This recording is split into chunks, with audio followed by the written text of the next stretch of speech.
the people's main event. Yes. The baddie, Paddy Pimblett against Jordan Leavitt. Okay, where's my stats at? Fuck, man. Since I knew I was going to do this, I've had, Paddy the baddie in my head for like the past 3 days. I'm just doing this. Yeah. And then I'm like, please stop. And the picture of Molly McCann, a gif in your head just playing over with a bottle of Halleck going, fucking come on! Fucking come on! No, the pic of her getting out of the cage where she looks like a fish. like a fish stick. Just like hanging on like planking. Oh, fucking hell.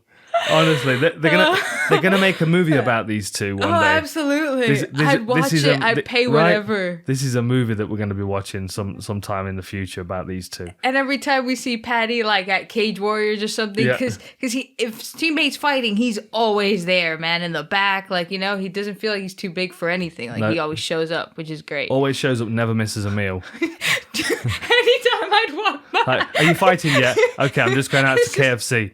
And he's like coming back, and as he's finished eating, how long you got? 15 minutes. Let's just go to the car around the corner. We'll get some sweets. Oh, they had donuts as well. He's with like sauce just going everywhere. Yeah, it's crazy. You can't have a conversation with him because his mouth is full. I think that's why he has his hair cut like that. You know, so at no point is it long enough to get food in it. I think that's the secret. Okay. Like if I grew my hair out, I'd have the front like in my face all the time, covered in sauce. But he's figured it out. Yeah, he's figured it out. Okay, Paddy Pimblett, 18-3 is his record against Jordan Leavitt, whose record is 10-1. Paddy has a 1-inch height advantage and a 2-inch reach advantage. He has a very, very high striking output, 6.07 compared to 2.49 for Leavitt. Leavitt's a bit more of a kind of a cautious striker. He's got a higher striking accuracy, higher striking defense. He takes less shots. 33% takedown defense for Leavitt. They've both got a decent sub game as well. I've done a war room on this, which you haven't seen yet, have you? I haven't. It's going up tonight, isn't it, Jamie? It's tonight. So it will already be up by the time this podcast goes up. So yeah. So I didn't get like the cheat codes. You didn't get the cheat codes? And I watched the fights. Did all the homework yourself? Did my research. So y'all better be watching. You're being very threatening today. Is it the heat? Is it the heat wave? I think so. I think it was like coming back from Spain, and then you telling me like on our last day. Yeah. By the way, we're doing the Picks podcast for the main card. No, the entire thing. The whole thing. I was like, oh no. You've like commentated on like almost all of these fighters. Oh. So you had quite a fair advantage. Yeah, but you know. Well, I've just. It's just a bit of fighting, isn't it? You know, it's just a bit of fighting. Okay, so who do you think? Paddy Pimblett. Jordan Leavitt. Yeah, Scousers, we don't get knocked out. That was so bad. He's been close a couple of times, though. He takes a lot of risks. I think in this fight, this is, I mean, it's a perfectly made fight for him to show his striking ability. Because he's taller, he's got a longer reach. I feel like he's more powerful. I think he's faster. I feel like he's more aggressive. I also feel like if the distance closes at any point, if Jordan Leavitt gets his arms around him, then he can start using those hip throws and start his sequence to the back, you know, mount, ground and pound, back control. It would be smart of him, though, I think, to stay away from the ground game of Jordan Leavitt, because I think that's where it gets more 50-50. Yeah.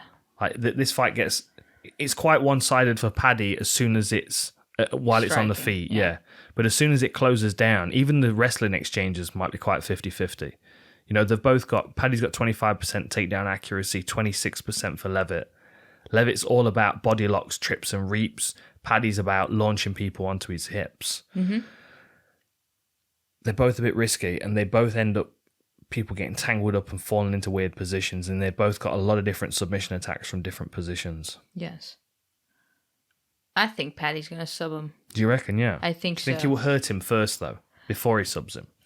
Well, I think it depends. I have notes. On when Jordan goes in for the takedown, because I feel like he goes for the single. Yeah. But he goes towards the ankle, and opponents have been able to like step through into the back And where others haven't been able to finish, I do feel like Paddy, in that instance, is going to finish the fight. So he either tags him a few times to where Jordan, like, level changes a bit reckless, because he does do that as well. He sometimes level changes a bit reckless because he doesn't feel as comfortable striking. Yeah. And then I just feel like Paddy's going to circle towards the back and get a finish that way. I could see exactly that. Yeah. And I think that, like you said, because Leavitt doesn't like being pressured with striking, you see Paddy be aggressive. Like, so what he'll do is he'll kind of pick and poke at him, and then something will land, even if it lands light, and he'll just get a bit of a reaction out of Jordan, and then he'll chase after him, and then Leavitt will be backing up against the fence, level change, not on his own terms. And it wouldn't surprise me if we even see Paddy throw that switch knee that he throws and catching Leavitt as he's level changing. Hits him with that switch knee and then maybe subs him. Yeah. It's the speed of the attack of Paddy. That's what wins in this fight, I think. Like, Leavitt could drag it out and make it very slow. Like, he does have decent wrestling. If he's able to take it down and get top position and slow Paddy down, like, he's not going to let him move a great deal, and it could be quite frustrating. But he does do that to his opponents, like slows him clamps down, onto them and slows them with down, with his grappling. Yeah. I feel like when he kicks as well, he looks a bit like a ballerina. Yeah. Like, he's very flexible. He is very flexible. That's what I'm saying. That's one of the reasons why I was saying at the Warring why he can spread his hips and control people so well. Well, like Mokaev. Mokaev. Yeah. But I remember one time I was teaching a friend of mine, ballerina dancer, to kick, and she just like lifted her leg the exact same way that he kicks. Yeah. But it was just natural, just the flexibility and the ability to do that. So that's why I feel like in the beginning they might kind of kick, like Paddy might do a bit of oblique kicks and other kicks, and Leavitt might try to kick him as well. Yeah. And have like that sort of exchange first before it goes to the boxing. And then Paddy's going to run at him. Yeah. Punches, flying knee, hit him with a flying knee. Yeah. I think Paddy's going to sub him as well. But I think he's going to hurt him first, though.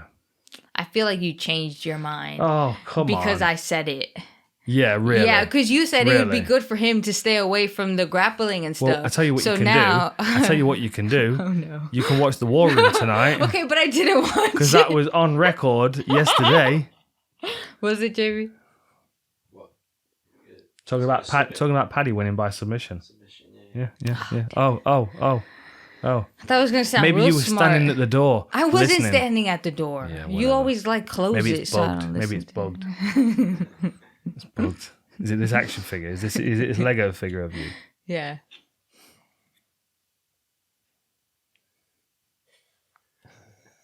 Okay. Where were we? So, Pimblett, submission. We're both on that same page? Yeah, I think so. Oh, I think so. Paddy the Paddy. Here we go. We'll get you a bottle of Howler Head that you can just empty around the room when the fights are on. I just want to be able to be in that arena and sing along. Like, when British people start chanting, it is one of the greatest things. Like, I watched Darren Till walk out, and I've cried. Yeah. I've, like, watched it several times. Yeah, like, it's intense. That's intense. Incredible. Yeah.